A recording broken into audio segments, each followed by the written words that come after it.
Chers téléspectateurs, bonsoir et bienvenue dans ce nouveau numéro de votre émission Regard croisé.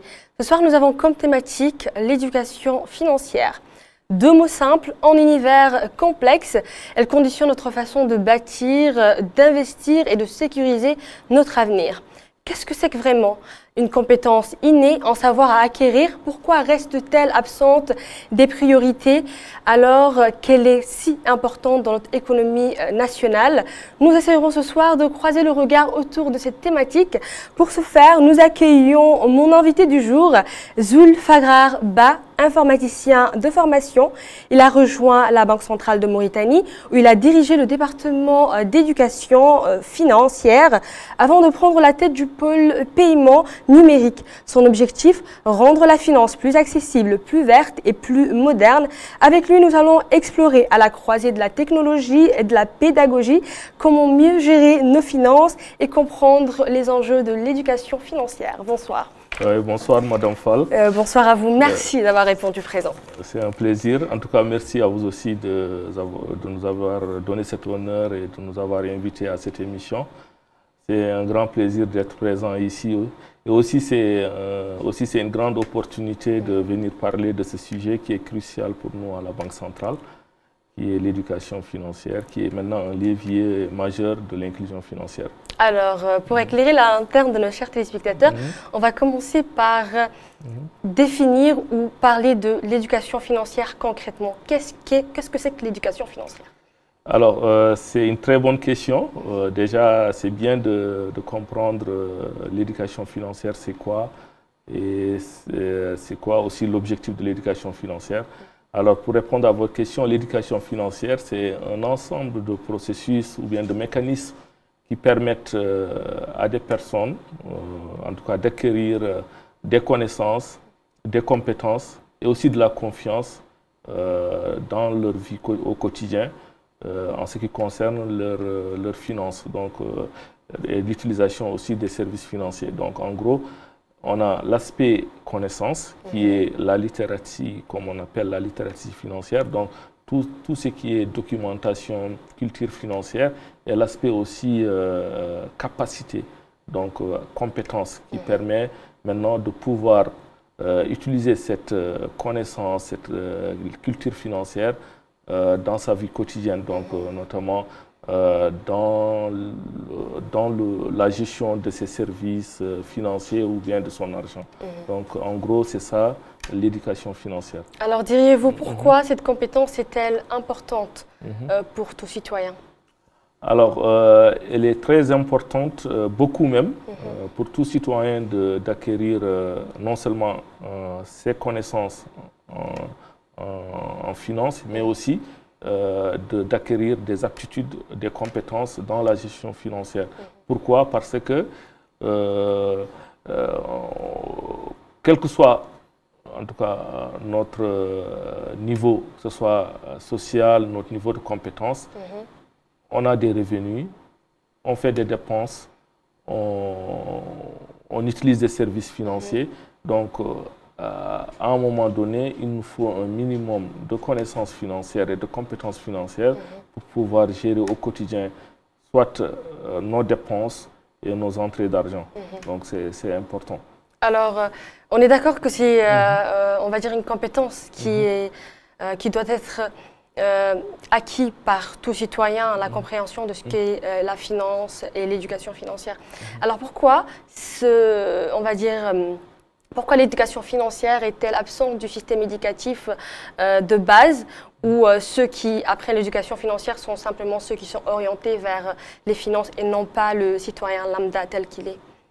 Alors, pour répondre à cette question, j'aimerais un peu revenir un peu sur nous à la Banque centrale, sur les questions sur lesquelles on travaille actuellement, notamment sur l'éducation financière.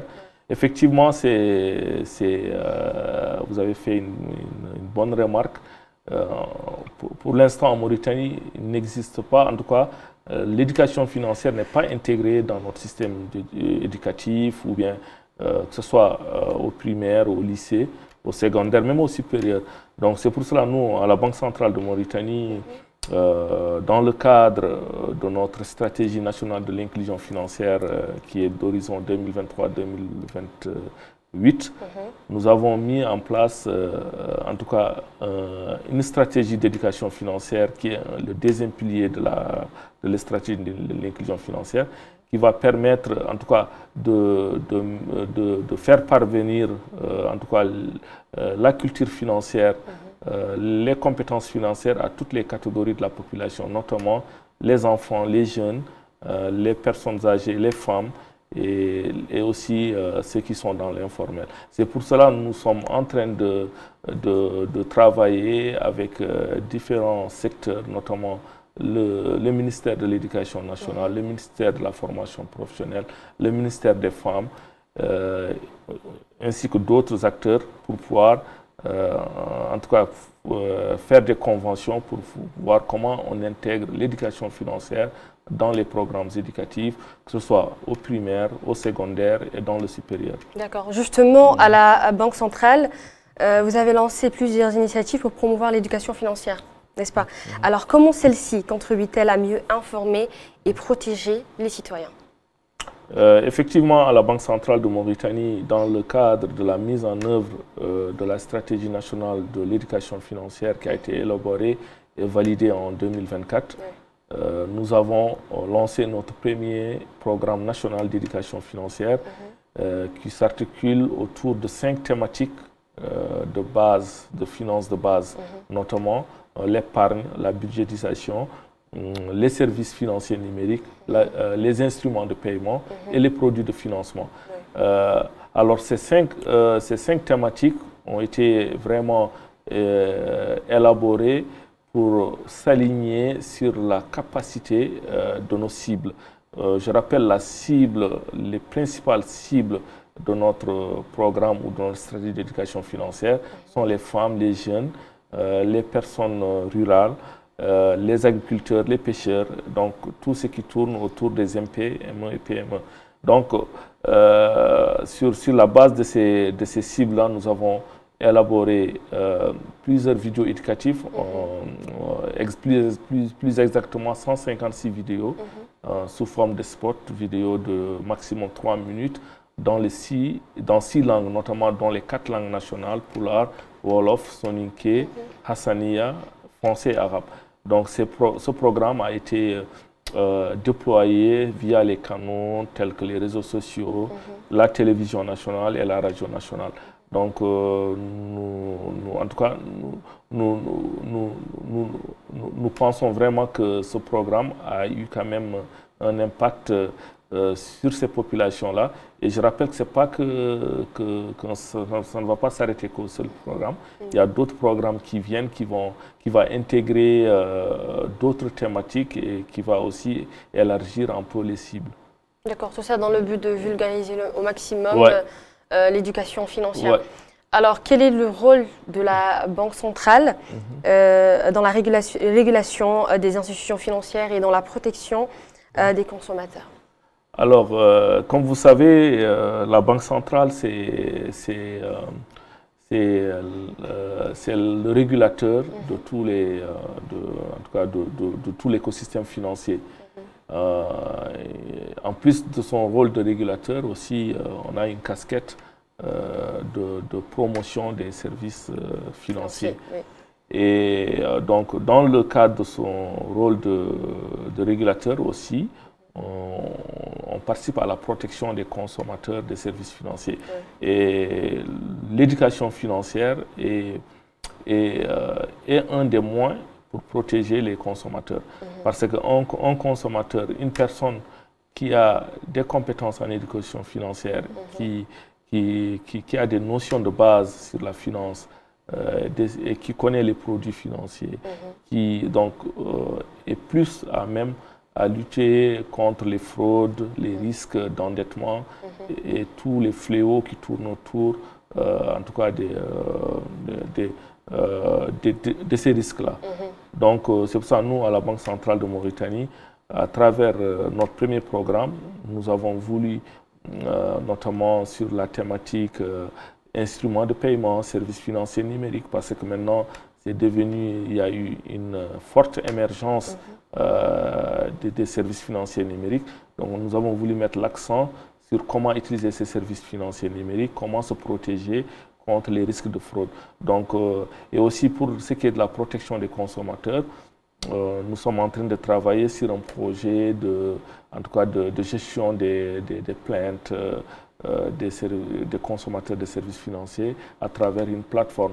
Donc, tous ces éléments-là viennent un peu répondre au rôle de régulateur et de protecteur des consommateurs de services financiers que doit exercer la Banque centrale. Diriez-vous quelles sont les conséquences de la non-compréhension de l'éducation financière pour toute la population? Quelle est la conséquence de cette non-compréhension financière? Oui, les conséquences sont énormes. Que ce soit sur le plan économique, on a d'après les études que nous avons menées, comme je disais tout à l'heure, il y a une forte corrélation entre éducation financière et inclusion financière. Oui. Et qui dit inclusion financière aussi dit de développement économique et social. Donc les conséquences ou l'impact est réel. Donc une population qui manque d'éducation financière, c'est une population qui ne comprend pas les enjeux du moment, oui, les enjeux financiers. Donc que ce soit en termes d'investissement, en termes d'épargne, en termes d'utilisation des services financiers. Parce que, comme vous savez, donc, actuellement, nous sommes à l'ère des nouvelles technologies, à l'ère de l'innovation. Donc, là, nous, à la Banque centrale, nous avons un pôle qui s'appelle Pôle Innovation. Oui. Donc, dans ce pôle, nous essayons de réfléchir, ou en tout cas de catalyser un peu l'innovation dans les écosystèmes financiers. Oui. Donc, une population qui n'est pas éduquée financièrement, qui n'est pas autonome dans la demande, donc dans la demande des services financiers, oui, c'est une population qui rate un peu les enjeux du moment. Donc, comme je dirais, l'impact, il est réel. Donc, c'est pour cela que nous, à la Banque centrale, dans notre stratégie d'éducation financière, nous avons pour objectif de rendre l'éducation financière accessible à toutes les populations, que ce soit analphabètes, les populations rurales, et aussi dans le but de développer l'inclusion financière, parce qu'il y a, comme je dis, il y a une forte corrélation. Par exemple, une personne qui connaît les enjeux financiers, c'est quoi épargner, c'est quoi mettre en place un budget, quelles sont les possibilités d'investissement qui existent, comment je vais trouver un crédit, un financement. Donc c'est une personne qui va aller vers les banques, qui va aller vers les institutions financières. Mais par contre, de l'autre côté, nous avons, dans notre étude, les enquêtes que nous avons menées pour faire ces stratégies-là, nous avons remarqué la plus grande barrière ou l'une des barrières qui empêche ces populations d'accéder aux services financiers, c'est un manque de connaissances, en tout cas du monde de la finance. Les gens ont peur, n'ont pas confiance, ils ont peur. Certains pensent pour avoir un compte bancaire, il faut être salarié ou bien il faut avoir beaucoup d'argent. D'autres pensent, ouais, est-ce que si je garde mon argent à la banque, est-ce que je ne veux pas perdre l'argent? Donc c'est pour ça, il y a certains, dès qu'ils reçoivent leur argent, ils retirent tout le salaire. Et d'autres qui pensent non, que prendre un crédit est haram. En tout cas, il y a aussi le côté religieux. Donc tout ça, parce que par manque de connaissances, en tout cas de l'écosystème financier. Alors qu'il y a les produits de financement islamique, pour ceux qui pensent que les crédits sont haram, il y a l'alternative des produits de financement islamique. Et pour d'autres qui pensent qu'il faut être riche ou il faut être un salarié pour avoir un compte bancaire, alors que ce n'est pas le cas. Donc c'est pour cela une population qui est éduquée, qui a une compétence en éducation financière, et devient autonome. Donc, et même dans la demande, c'est-à-dire les produits que les banques ou les institutions financières vont proposer, vont être adaptés à leurs besoins parce qu'ils connaissent ce qu'ils veulent, quel investissement ils veulent, quelle épargne ils veulent. Donc, effectivement, il y a un impact réel qui est négatif sur l'économie si une population n'est pas, en tout cas, n'accède pas à l'éducation financière. D'accord. Après, avec ça, on peut dire que l'absence d'éducation financière freine d'une manière ou d'une autre le développement financier du pays. En effet, si, oui, j'ai envie de le dire. Effectivement, l'absence d'éducation financière a un impact, freine le développement économique parce que, comme je le disais, ou comme vous le savez, en 2021, quand on faisait l'étude diagnostique pour l'élaboration de notre stratégie nationale d'inclusion financière, on avait mesuré le taux de l'inclusion financière à 21%. Donc, qui est vraiment très bas. Oui. Donc, et comme je disais, donc la barrière, l'une des barrières, c'est le manque de connaissances, le manque d'éducation. Donc, l'accès aux institutions financières va permettre à ces populations-là de pouvoir épargner, de pouvoir demander des crédits, de pouvoir utiliser d'autres produits et services financiers. Et ça a un impact réel sur le développement de l'économie nationale, que ce soit pour les banques, que ce soit pour les acteurs économiques, que ce soit qui sont les entreprises qui vont pouvoir accéder à des financements par les dépôts des personnes qui vont ouvrir leur compte. De l'autre côté, si les gens gardent leur argent à la maison, où les commerçants gardent leur argent dans leur boutique, donc les banques n'auront pas de dépôts pour pouvoir financer l'économie. Donc voilà, c'est un impact réel sur le développement économique. Tout à l'heure, vous avez parlé d'épargne. On part d'un constat que le Mauritanien lambda vit au jour le jour et on n'a pas cette culture d'épargne, épargner pour demain, épargner pour le futur, pour nos enfants. Que diriez-vous par rapport à ça? C'est toujours dans cette problématique de manque de compréhension d'éducation financière. Oui, voilà. Ouais, c'est vrai que peut-être il y a ce qu'on appelle les épargnes informelles. Bien que on a un problème réel d'épargne, il y a l'épargne informelle, comme il y a l'épargne formelle. Mais ce qui est bien, c'est l'épargne formelle.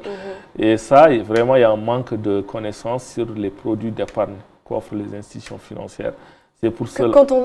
Que voulez-vous dire par épargne informelle? Ça veut dire que les gens qui gardent leur argent à la maison avec les anciens condamnes, mettez dans les condamnes ou bien dans un sac. Ça, c'est de l'informel. Alors, l'épargne formelle, c'est l'épargne proposée par les institutions financières. Et ça, effectivement, il y a un réel, il y a un manque de connaissance de ces produits d'épargne. C'est pour cela que nous, dans notre premier programme d'éducation financière, nous avons en tout cas mis l'accent sur la thématique d'épargne pour montrer à la population quels sont les produits d'épargne qui existent en Mauritanie, comment y accéder, quels sont les avantages, ainsi de suite. Donc, en tout cas, je conseille à tout le monde d'aller voir les vidéos qui existent dans nos réseaux sociaux de la Banque centrale, qui montrent clairement l'importance de l'épargne et aussi quelles sont les institutions financières qui proposent ces épargnes-là. D'accord.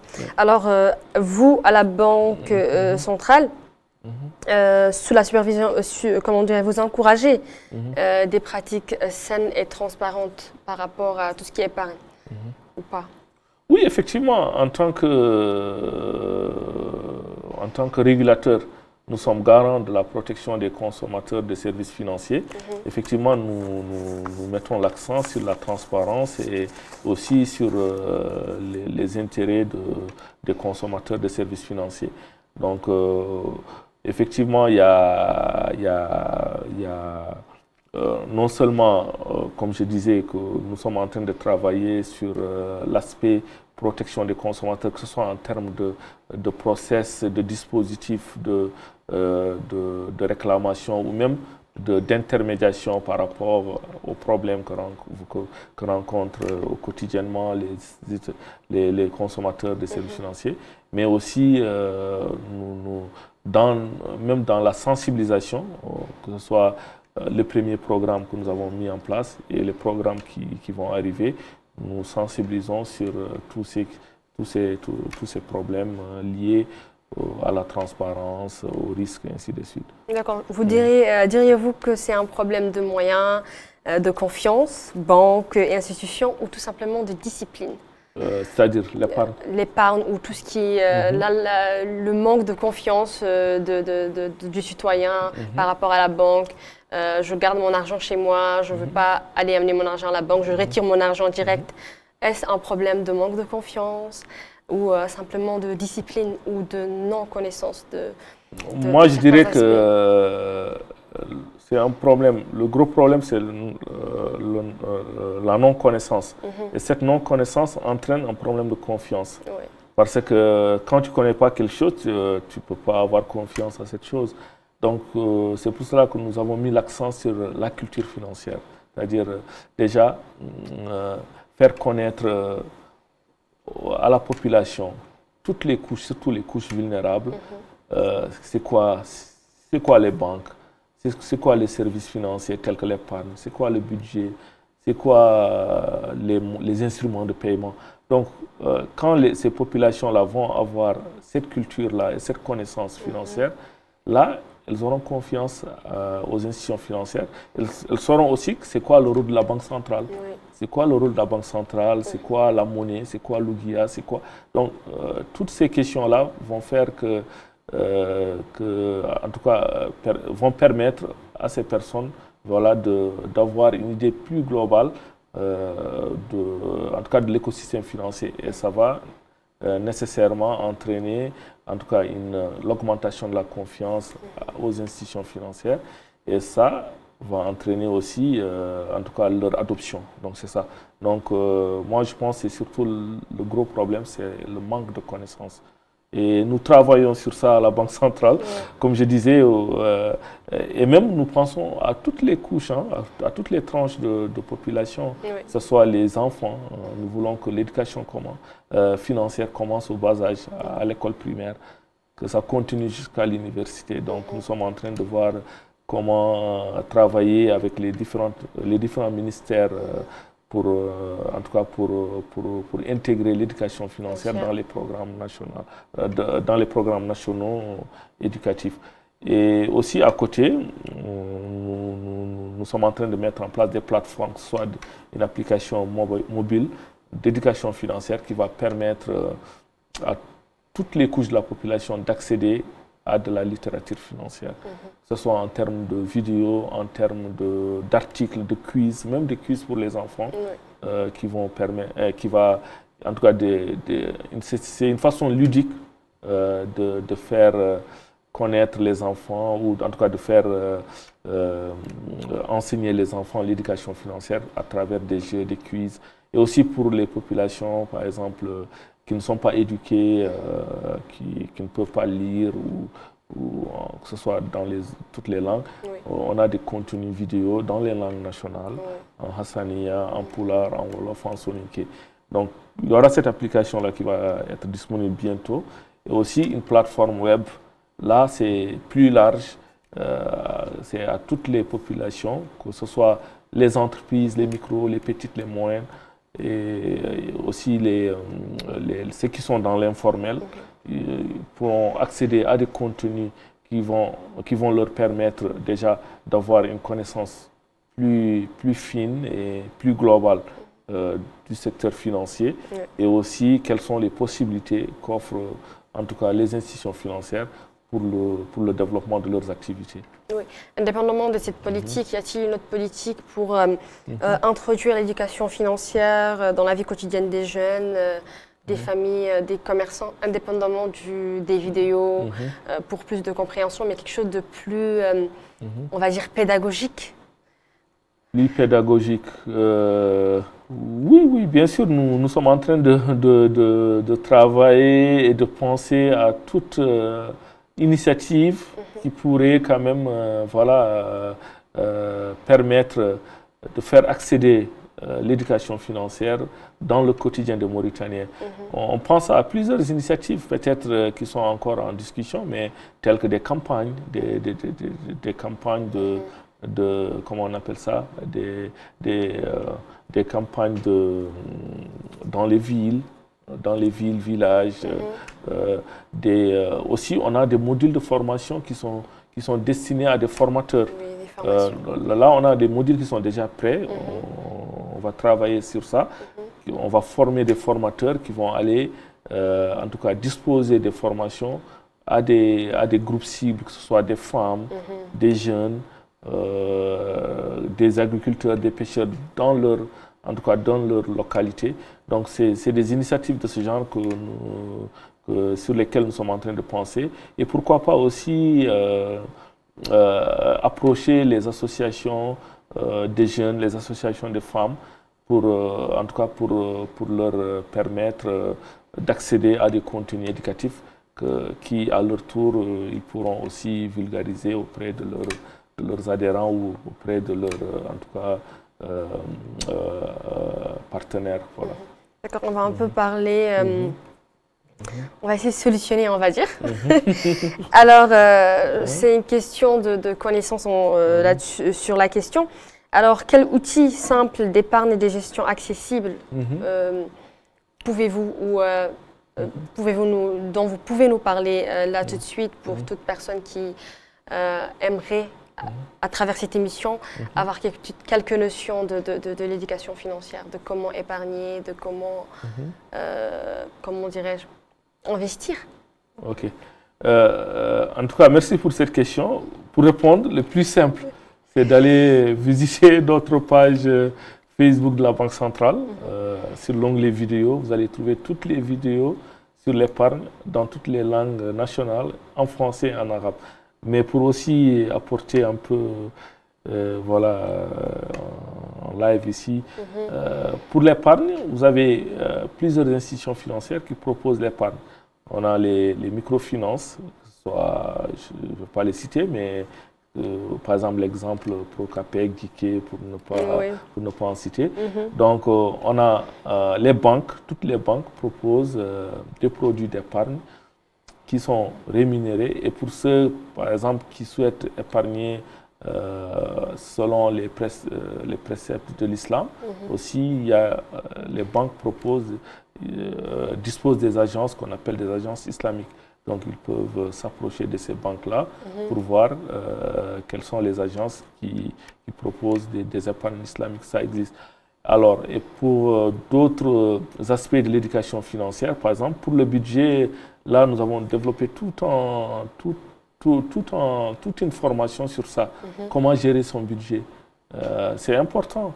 Quel que soit notre revenu, que ce soit petit, grand, on a besoin d'établir une budgétisation. C'est-à-dire, on doit savoir, en ce qui concerne les entrées, les dépenses, pour pouvoir déjà prévenir nos dépenses futures, nos investissements. Donc, je renvoie aussi là les gens vers nos réseaux sociaux, notre page Facebook, YouTube, LinkedIn de la Banque centrale. Il y a toute une série de vidéos qui expliquent comment gérer son budget et même qui donnent même les outils. Par exemple, quelqu'un qui sait un peu faire de l'Excel, sera plus facile. Pour d'autres qui ne savent pas utiliser les ordinateurs, avoir un carnet sur lequel tracer un tableau pour pouvoir suivre son budget. Donc, on a donné beaucoup de tips, comme on dit. Là maintenant, on veut des informations en direct. En direct, oui, c'est ça. On veut des informations en direct sur le comment optimiser, parce qu'on a cette culture de la personne qui épargne, c'est la personne qui a un très grand revenu, alors que ce n'est pas le cas. C'est juste une question de compréhension. On peut épargner avec le peu que l'on a. Donc j'aimerais vraiment que vous développiez là-dessus. Oui, vous avez vraiment raison. Oui. C'est pas qu'une personne qui... c'est pas que la personne qui a des grands revenus qui doit épargner, tout le monde doit épargner, parce que ça y va de notre, en tout cas, santé financière, de notre santé mentale et de notre développement personnel et économique. Parce que, je donne un exemple, par exemple, un exemple tout basique, par exemple, une personne, je donne un exemple d'une femme, par exemple, qui vend des légumes au marché. par exemple, dont le revenu peut-être voilà, est moins. Par exemple, cette femme-là, elle peut épargner aussi une femme ou bien une personne qui vend du nana peut épargner. Donc tout le monde peut épargner. Il ne suffit pas d'être salarié pour épargner. Oui. L'épargne doit être une habitude ancrée en nous parce que ça nous permet de prévenir beaucoup de choses. Oui. Parce que même avec 100 ouguiya d'épargne pour ceux qui vendent ces exemples que j'ai donnés par jour, oui. peut être, en tout cas, peut permettre de prévenir les besoins futurs. Par exemple, pour une maladie, au lieu d'aller s'endetter, au lieu d'aller demander. Donc, le fait d'épargner, ça permet de prévenir les besoins futurs. Donc, le fait d'épargner aussi, ça permet de diminuer le stress. Pourquoi? Parce que quand on épargne, on a quelque chose à côté. Dès qu'il y a un problème, on peut aller chercher l'épargne pour subvenir à ses besoins. Alors que si on n'a aucun épargne, là, ça augmente le stress. Et aussi, c'est une source aussi d'endettement. Oui. Donc, en tout cas, le message que je voudrais faire passer, l'épargne est bien possible à tous les niveaux. À tous les niveaux, que ce soit petit revenu, moins revenu, grand revenu. On peut épargner, il suffit juste de s'organiser et de se dire que voilà, moi je gagne par exemple 3 000, 30 000 ouguiya, chaque mois je vais essayer d'épargner 5 000. Donc, et ça va permettre d'avoir en tout cas quelque chose qui va nous permettre de répondre à nos besoins futurs. Cela va de la sécurité financière de la personne. De la personne, oui, exactement. Alors, quel rôle peuvent jouer les banques, les associations, les médias dans cette éducation financière?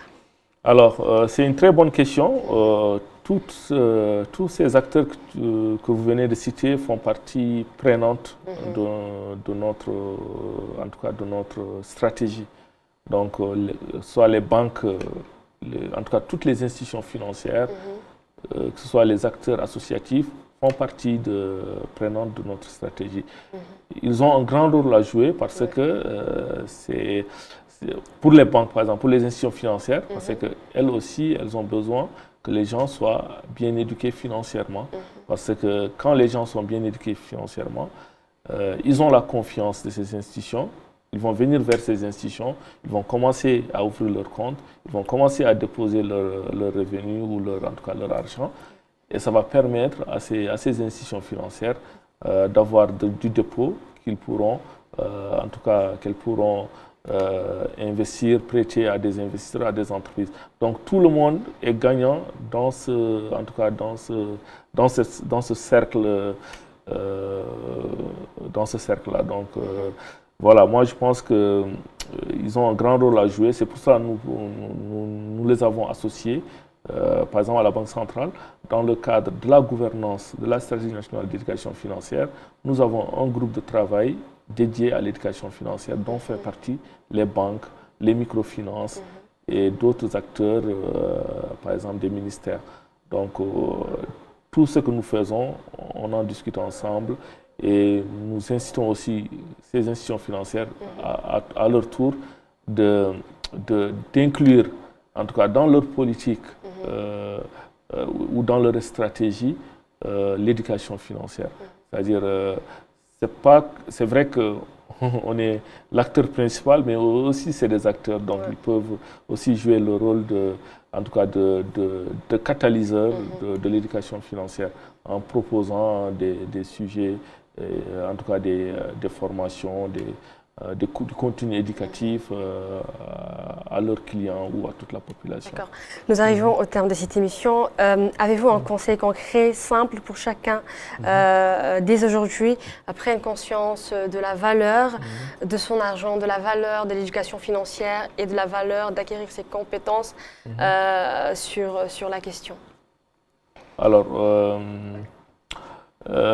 pour moi, l'éducation financière est un sujet crucial. Donc, c'est un sujet vraiment qui, peut-être qu'on a un peu, je ne sais pas si c'est par oubli ou par méconnaissance dont on ne parle pas beaucoup. Mais à vrai dire, moi, il y a 2 ans, je n'avais aucune idée de l'éducation financière. C'est que je suis informaticien de formation. Donc, c'est en dirigeant cette direction que j'ai pu voir l'importance de l'éducation financière dans le développement de l'inclusion financière et dans le développement de l'économie.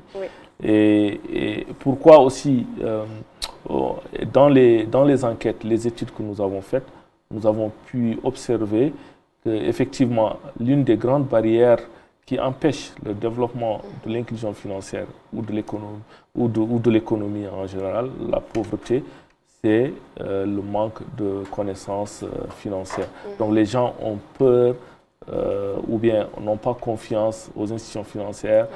Et ils gardent leur argent à la maison, ils n'investissent pas, ils ne demandent pas de prêts, ils ne demandent pas de crédit. Donc, d'où l'importance de l'éducation financière qui va permettre à toute la population, notamment la population vulnérable, de comprendre les enjeux financiers et aussi de pouvoir accéder à des services financiers pour développer, surtout pour les micro-entreprises. Parce que, pour rappel, la plus grande part de notre économie, c'est fait par l'informel, l'économie informelle.